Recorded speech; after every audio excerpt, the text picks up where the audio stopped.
नमस्कार दोस्तों, जय हिंद, वंदे मातरम। राजेंद्र सिंह राठौड़ को मिला एक मौका और। क्या इस मौके पर बीजेपी पार्टी के विश्वास पर खरा उतर पाएंगे राजेंद्र सिंह राठौड़? आइए दोस्तों, हम आपको बताते हैं। अगर आप राजेंद्र सिंह राठौड़ के फैन हैं तो वीडियो को लाइक जरूर करना। दोस्तों, इस वीडियो पर मात्र 100 लाइक पहुंचा दीजिए, मेरी आपसे हाथ जोड़कर विनती है। राजेंद्र सिंह राठौड़ हर बार चूरू जिले में चर्चा में रहते आए हैं। जहां भी कुछ भी चुनाव का मुद्दा हो, कहीं भी प्रचार करने की बात हो, कहीं पर चुनाव लड़ने की बात हो, तो राजेंद्र सिंह राठौड़ का नाम उस लिस्ट में जरूर आता है। लेकिन केसी वेणुगोपाल साहब ने अपना कार्यकाल पूरा करने के बाद राज्यसभा का चुनाव होने जा रहा है। उस राज्यसभा के चुनाव में ढेर सारे नेता दौड़ में हैं। लेकिन हमारे चूरू के जो 35 साल से लगातार जीतते आ रहे हैं, इस बार 2 बार लगातार चुनाव हार चुके राजेंद्र सिंह राठौड़ का भी लिस्ट में सबसे ऊपर नाम है। लेकिन उसकी दौड़ में बराबर चल रहे हैं सतीश जी पूनिया। लेकिन ज्यादा नजर बीजेपी पार्टी की और कार्यकर्ताओं की, और जो इस सीट को संभाल रहे हैं उन सारे नेताओं की नजर सिर्फ राजेंद्र सिंह राठौड़ पर है। क्योंकि राजेंद्र सिंह राठौड़ एक ऐसे नेता है जो 40-45 साल से राजनीतिक में अनुभवी के तौर पर अपनी राजनीति करते हुए नजर आ रहे हैं राजेंद्र सिंह राठौड़।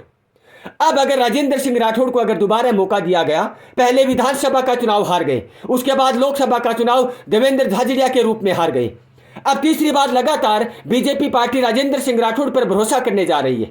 तो मैं आप लोगों से पूछना चाहता हूं कि राजेंद्र सिंह राठौड़ पर किया हुआ भरोसे पर राजेंद्र सिंह राठौड़ खरा उतर पाएंगे? लेकिन यहां तक लोगों का अनुमान है कि राज्यसभा में जो चुनाव होंगे, उस चुनाव में लगभग जीत बीजेपी पार्टी की पक्की मानी जा रही है। क्योंकि जो वोटरों की संख्या है वो कांग्रेस से दुगुनी है पहले से ही। लेकिन उस दौड़ में सतीश जी पूनिया का काफी नाम चर्चा में चल रहा है। लेकिन सतीश जी पूनिया का राजेंद्र सिंह राठौड़ से कम नाम चल रहा है, क्योंकि राजेंद्र सिंह राठौड़ वो नाम है बीजेपी पार्टी के लिए जो बीजेपी पार्टी के लिए बहुत कुछ कर चुके हैं। चूरू जिले में, राजस्थान के चूरू जिले में बीजेपी पार्टी को आसमान में पहुंचाने का काम अगर कोई आदमी ने किया है तो वो राजेंद्र सिंह राठौड़ है। इस राज्यसभा के चुनाव में फिर बीजेपी पार्टी कमान संभाल सकती है राजेंद्र सिंह राठौड़ के हाथों में। और राजेंद्र सिंह राठौड़ साहब 2 बार पिछले गलती कर चुके हैं, क्या तीसरी बार भी ये गलती करेंगे?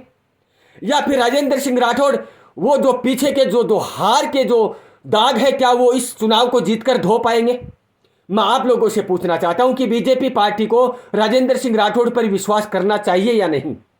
अगर कर लिया तो क्या राजेंद्र सिंह राठौड़ पर जो नेताओं के वो वोट, जो तालमेल में वोट पड़ेंगे, क्या राजेंद्र सिंह राठौड़ को एक तरफा जीत करा पाएंगे?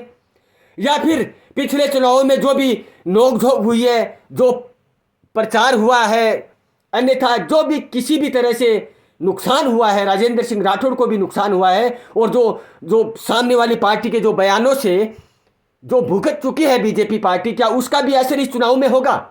मैं आप लोगों से पूछना चाहता हूं। राजेंद्र सिंह राठौड़ को फिर से एक मौका और मिला है, और राजेंद्र सिंह राठौड़ अगर नाम खड़ा करने में आ गया तो राजेंद्र सिंह राठौड़ जी तोड़ मेहनत करके शायद ये जीत हासिल कर पाएंगे। लेकिन दोस्तों, बीजेपी पार्टी को और अब कितना भरोसा करती रहेगी राजेंद्र सिंह राठौड़ पर? क्योंकि 2 बार चुनाव हारने के बाद भी अब राज्यसभा के चुनाव पर भी राजेंद्र सिंह राठौड़ का सबसे ऊपर नाम आ रहा है। क्या राजेंद्र सिंह राठौड़ को यह चुनाव लड़ना चाहिए, या फिर यहीं रहकर लोकसभा और विधायक के जो अगले चुनाव है, लोकसभा और विधानसभा का, उसकी तैयारी करनी चाहिए? मैं आप लोगों से पूछना चाहता हूं। अब लास्ट बात ये पूछना चाहता हूं, क्या राजेंद्र सिंह राठौड़ ये चुनाव निकाल पाएंगे, या फिर राजेंद्र सिंह राठौड़ के लायक है ये राज्यसभा का चुनाव? ये आप लोग कमेंट बॉक्स में बताइए। वीडियो को लाइक करना, चैनल को सब्सक्राइब करना। जय हिंद, वंदे मातरम।